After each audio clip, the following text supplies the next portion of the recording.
Uh, Hello, my name is Mukhtiar Singh, and I'm a kidney patient, and I'm doing home hemo nocturnal right now. I have been born and grown up in India, and came over here to Canada in 1972.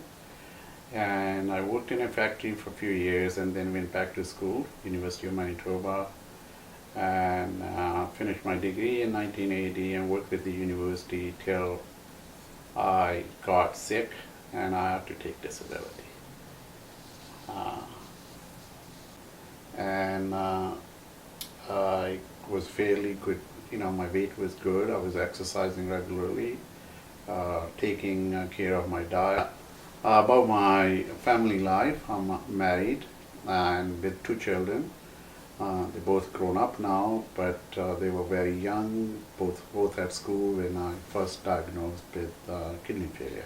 I remember, I guess it was 1992 fall, and I was painting my house. And after we finished painting that weekend, and I was sitting in my living room, and I noticed swelling on my ankles. Next day, Monday, I went to work and I talked to my colleagues about my swelling, and they said, sometimes it just happens, it will go away. However, I wanted to go to the bottom of it, so I phoned my doctor, made an appointment, and saw my doctor. When I see him, and he had my urine test and my blood work done. And to my surprise, I had a phone call from him, and he wanted to do more tests on it, and he told me I'm having proteinuria. And after that, he referred me, he did my 24-hour urine test and blood work repeated, and then he referred me to a nephrologist.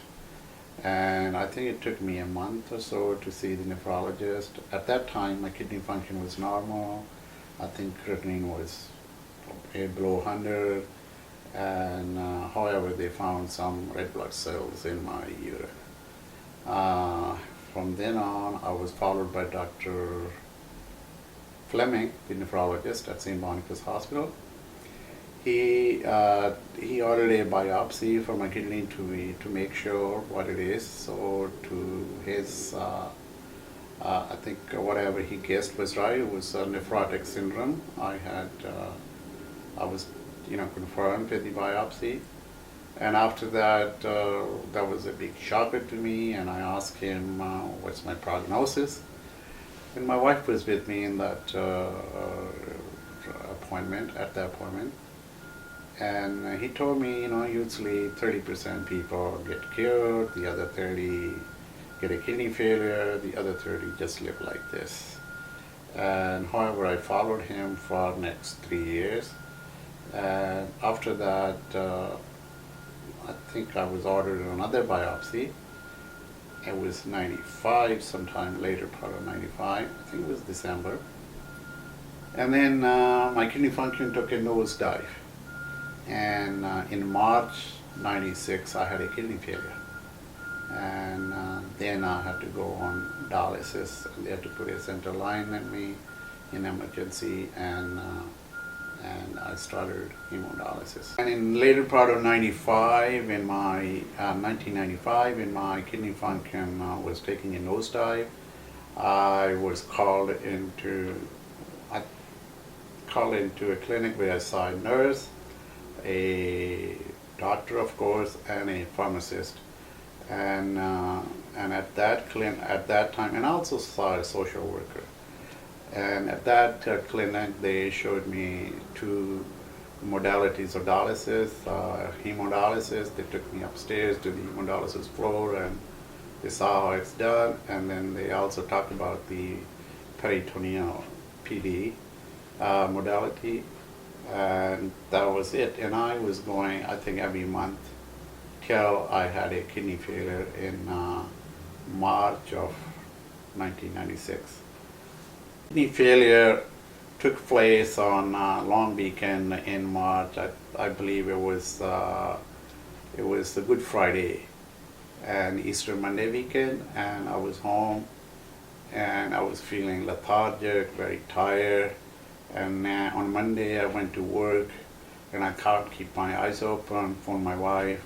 Luckily she was home that day, so she came, picked me up, and take me to St. Boniface Emerge. And after the blood work and other observation, they told me I had a kidney failure. In emergency, because my potassium levels were elevated, so they gave me K-oxalate by mouth and from rectal. And then next morning, I saw my nephrologist, and he told me that this is a kidney failure, and now we have to start you on dialysis. And they put a central line in me, and that's how I started hemodialysis. And talking to my nephrologist and taking his opinion, I started on PD because I wanted to continue my work after the kidney failure. So I think it took them a week or so to schedule me for a catheter to be put into my tummy. And after the catheter healed for 2 weeks, and then I got a training for a couple of days for PD, and then I came home and started my PD dialysis. I was on PD dialysis for 5 years, and I was quite happy. However, my calcium was never under control, and but I was able to work for 1 year. However, it was very hard to work in the afternoon because I was always tired after 11 o'clock, and it was a drag the whole afternoon. And then the following year in '97, I had unstable angina. I was hospitalized, and somebody suggested me that with my condition I should look into going on disability.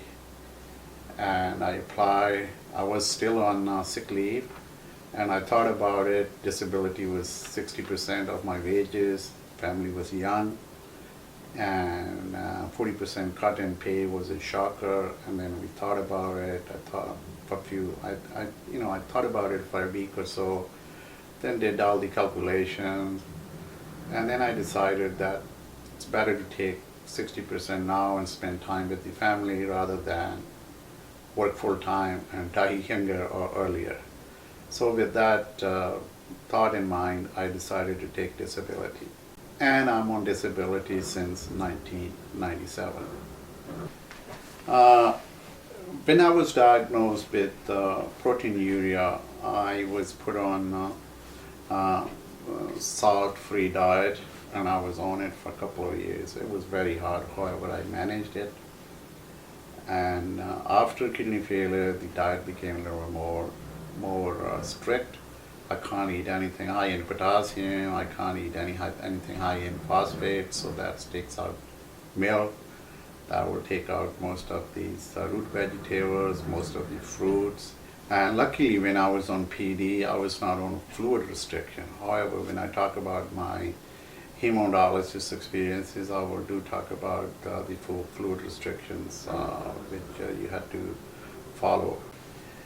PD dialysis, which I was on in the beginning, I liked it because I can dialyze at night and go to work next morning. And I did it for 5 years. Traveling was a lot easy. The diet was not that restrictive as it is on hemodialysis. When I was on PD, I have to have calcium supplements, potassium supplements, because my potassium was always low.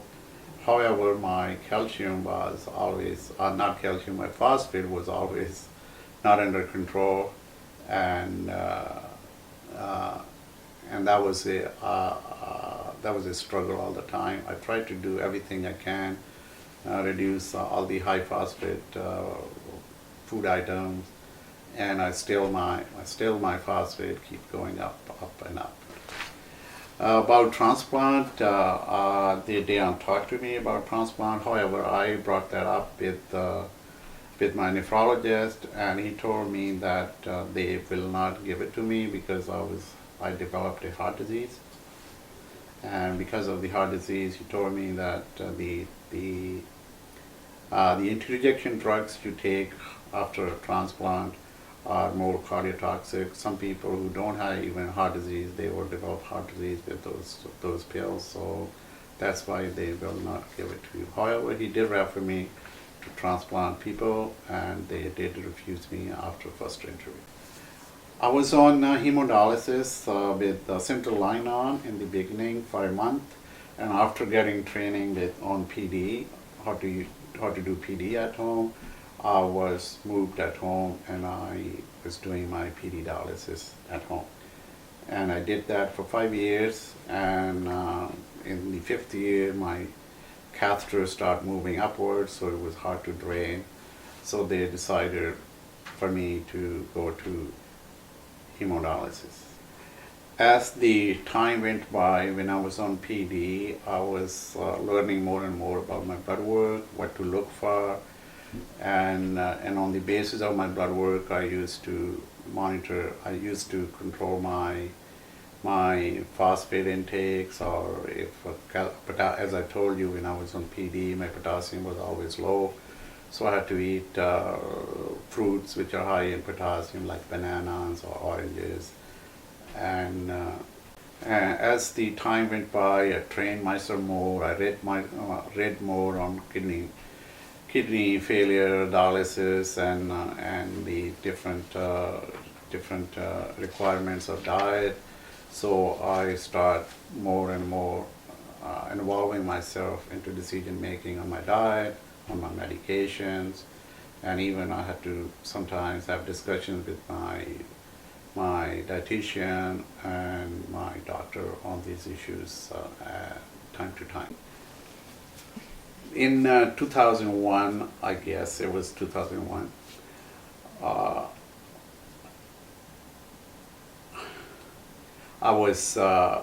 when my catheter started moving up and I was not able to do PD, so I have to have a special center line put up. I have to get a center line to get hemodialysis.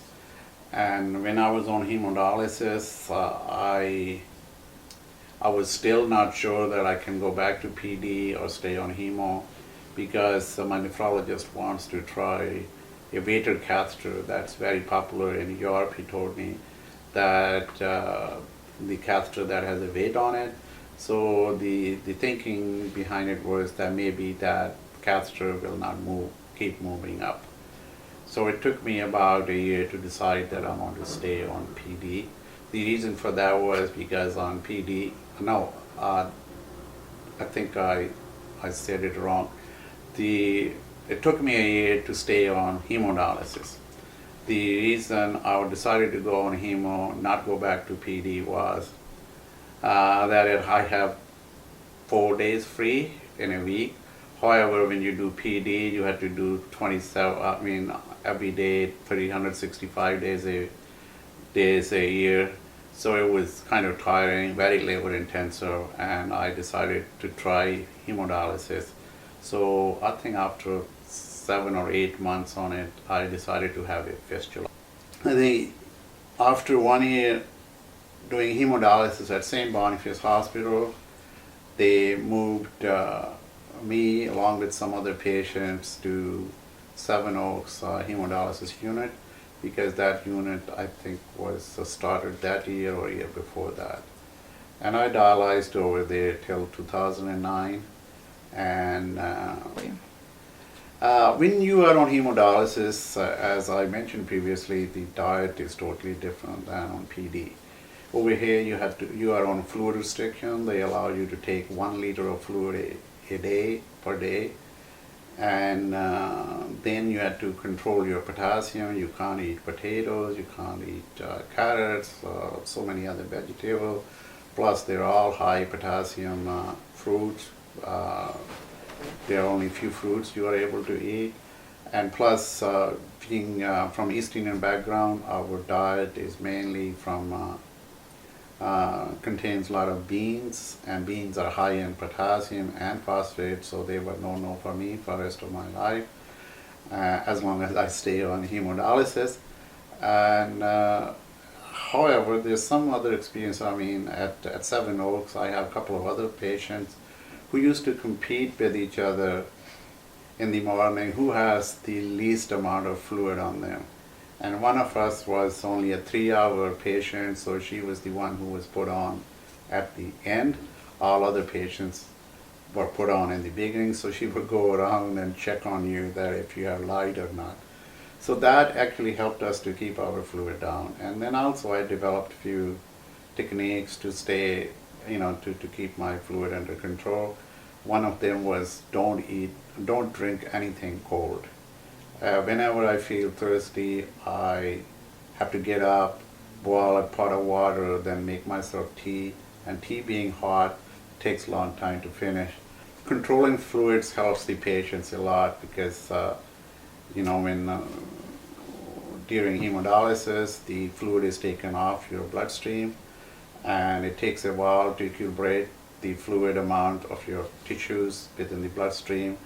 And if a lot of fluid is taken out at once by the machine, your blood pressure drops, and a lot of patients have cramps, and that's a very painful experience, which I did experience now and then whenever I had more fluid than I would like to. Hemodialysis is done 3 times a week in center, and they give you your schedule and you have to follow it. And I used to take handy transit to go for dialysis and come back because it's very hard to drive when you are on hemodialysis. Usually in the morning you don't feel very good, and also sometimes after dialysis you don't feel very good. And you feel dizzy, sometimes you feel weak, sometimes you feel lethargic. Anything can happen any day, nobody can predict. So this way I didn't take a chance to drive, or there was no other alternative other than using handy transit. My experiences in center, nurses are generally very nice, very good. They're very compassionate, very helpful. A lot of the things in the beginning I learned from my nurses about hemodialysis, why I need to observe my diet, and uses of different drugs, medications. A lot of things which I learned was from my home care nurse, who was, when I was on PD, there was a home care nurse who would come visit me every month, and she taught me a lot about living on kidney disease. In the beginning, when I started PD and she came to me and I asked her, well, maybe I will live now maybe 5 years, or are you going to give me 6? And she laughed and she asked me, who told you you're going to live 5 years? I have patients who have been on dialysis for the last 20 years. And that actually, gave me a lot of hope, and it relieved me from my worry that I don't have too many years to live. Because, when you're living off a machine and on medications, my opinion was, maybe 5 years, if I can make it, I'll be lucky. When I was on hemodialysis, it's always boring to wait for your turn in the morning, so I decided I should involve myself more into my treatment. So I talked to one of the charge nurses that, why don't you guys teach me into needling myself? I did enough in my work experience, but I never done the human. And one day the nurse in charge was filling in because they were short of staff, and she was saying, oh, how come I have not learned so far? I said, you never taught me. So then that day she said, well, not today, I'll be on shift for 3 shifts in a row. So from next week on Monday, I will start teaching you. So she taught me first day, and then from that day on, I started needling myself with sharps. And I was needling with sharps, and then the staff went on a conference, and they came out with with the idea of buttonholes using blunt needles. And they gave me some material to read about it, and then I started developing buttonhole at my own. And I think after 2 weeks of needling in the same hole with the sharp, which I was doing before, I was able to get my blunt needles in, and then on I was using my blunt needles, and I developed buttonholes. And from then on, in the morning, I will go down there, I will set myself my desk, and then get myself needled, and I will wait for the nurse to come hook me up to the machine.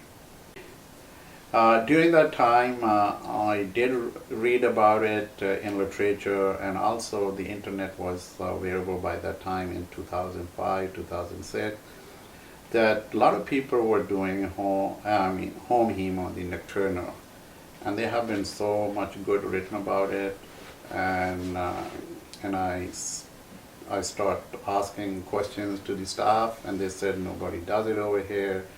However, I think in 2008, I think it was 2008, when there was a new nephrologist that came to town, and he joined the staff, and he was very interested in starting home hemo, and I was one of the first 2 patients who was selected to go on home hemo, because we were both doing our own needling at that time.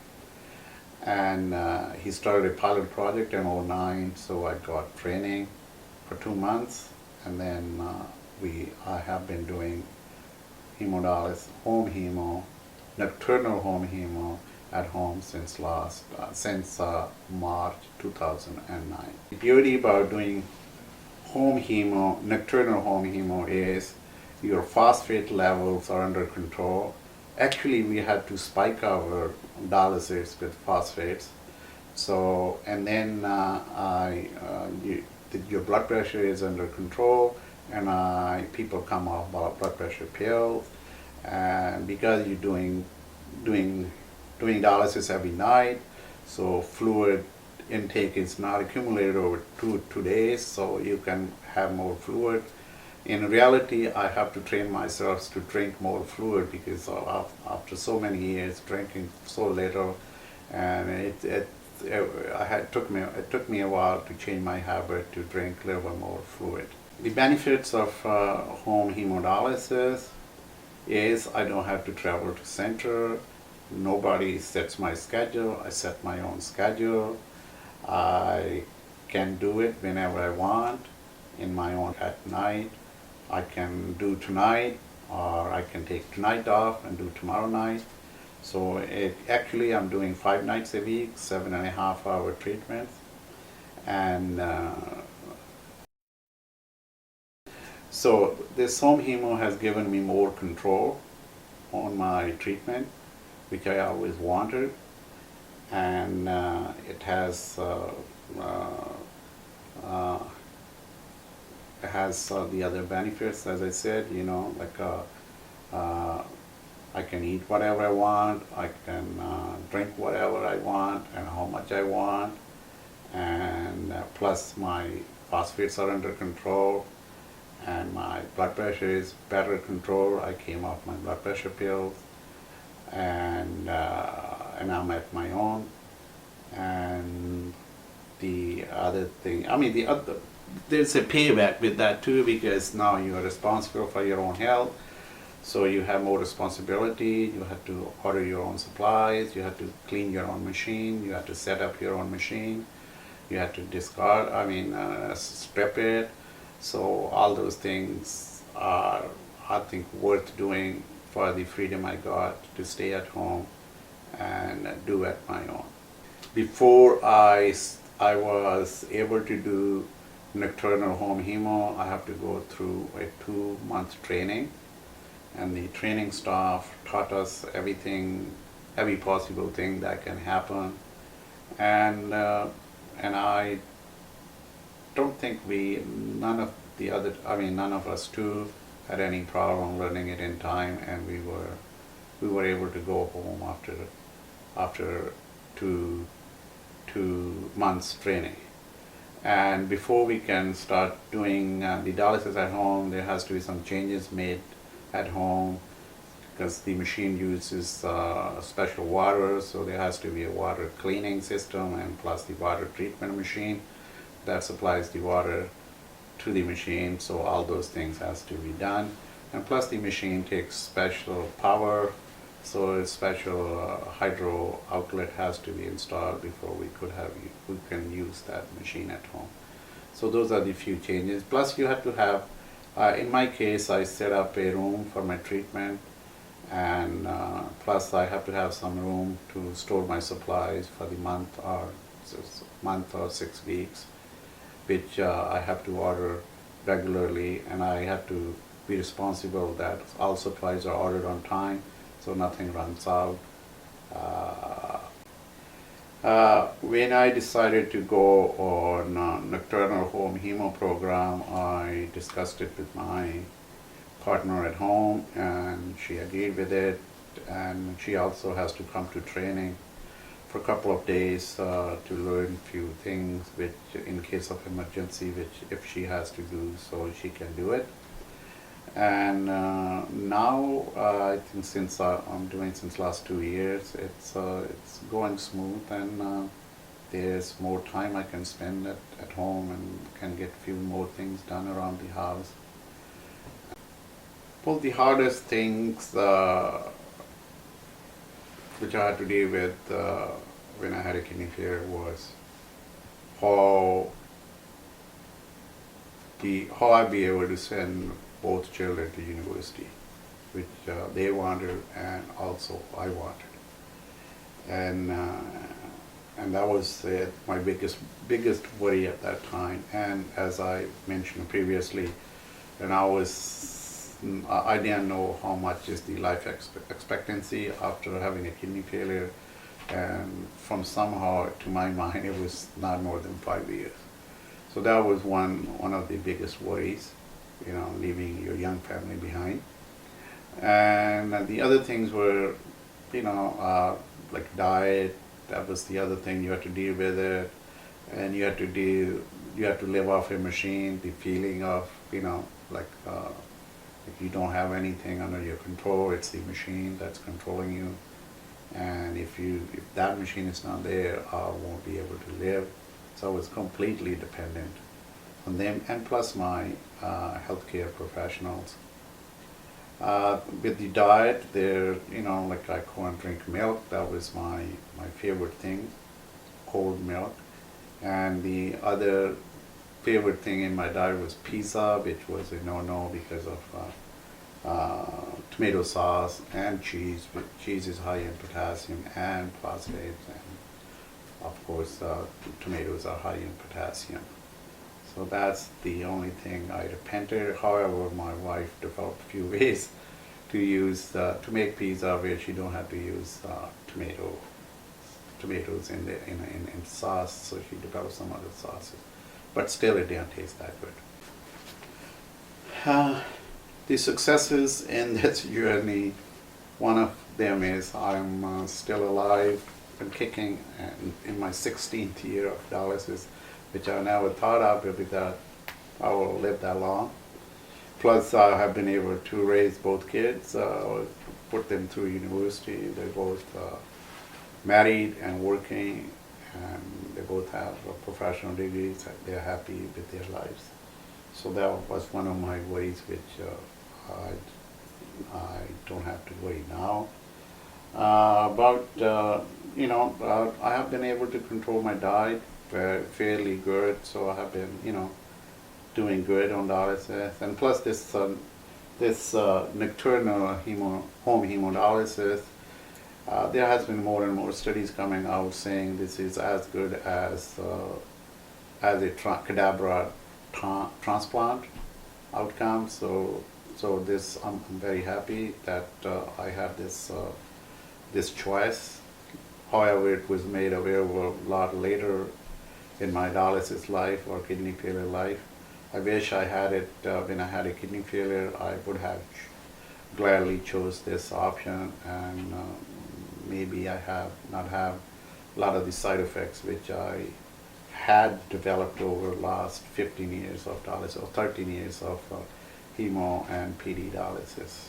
I mentioned my healthcare professionals. I think this 15-year journey could have not been possible if I didn't have not only the medical support from them, they also their compassion, their a lot of their social help, and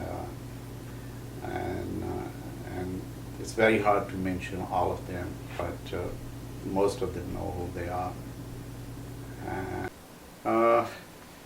For the future patients or the patients who are coming on dialysis now, my suggestion to them will be try to take as much control on your disease and treatment as you can, as you are able to can. If you can, try learning needling yourself, develop, if you are on hemodialysis, try learn needling yourself, develop buttonholes. It will prolong the life of your fistula. It will.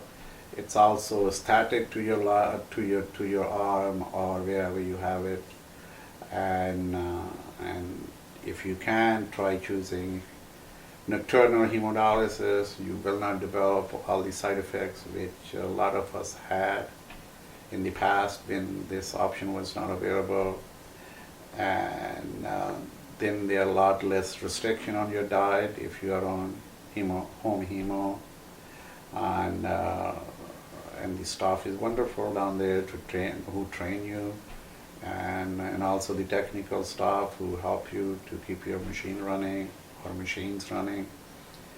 And I will strongly support that if one can, he or she should choose the modality of nocturnal home hemodialysis.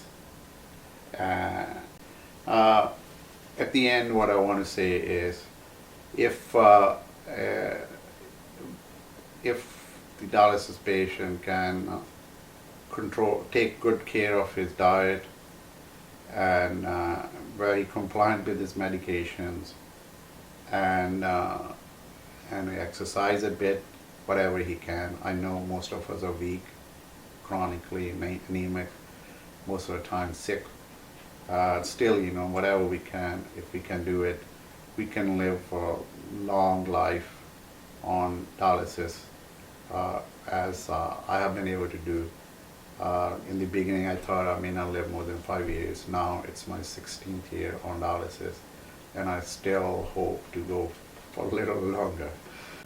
The hardest thing when you are on hemodialysis is to control your diet, because we are on very strict diet, and not just the things you cannot eat, most things which are high in potassium and high in phosphate, but also you are on a fluid restriction. You are allowed to drink only 1 liter of fluid per day, and it's a very hard thing, and a lot of patients cannot follow that restriction. And I can give you a story from my experience. We were 3 or 4 patients. We used to compete with each other every morning when we go for dialysis, that who has the least amount of fluid to take off today. And one of the patients was a 3-hour patient, so she was put on machine after everybody else was on, all the 4 hours were on. So she would sneak out, go around and check everybody's machine, how much fluid is coming off from other 3 contestants. So that was one of the ways we were able to keep our, we were kind of forced to keep our fluid down as much as we can because it was competing. And the other way personally, the way I was able to keep my fluid down was I never drank anything cold. Pop was a big no. And whenever I feel thirsty, I used to make a tea, hot tea. I had to get up, boil water, make tea, and then because it's hot, it takes a long time to finish. This way, I will be quenching my thirst for a long period of time. And for some reason, I never felt thirsty afterwards. Maybe tea has those qualities or not. I'm not sure about that.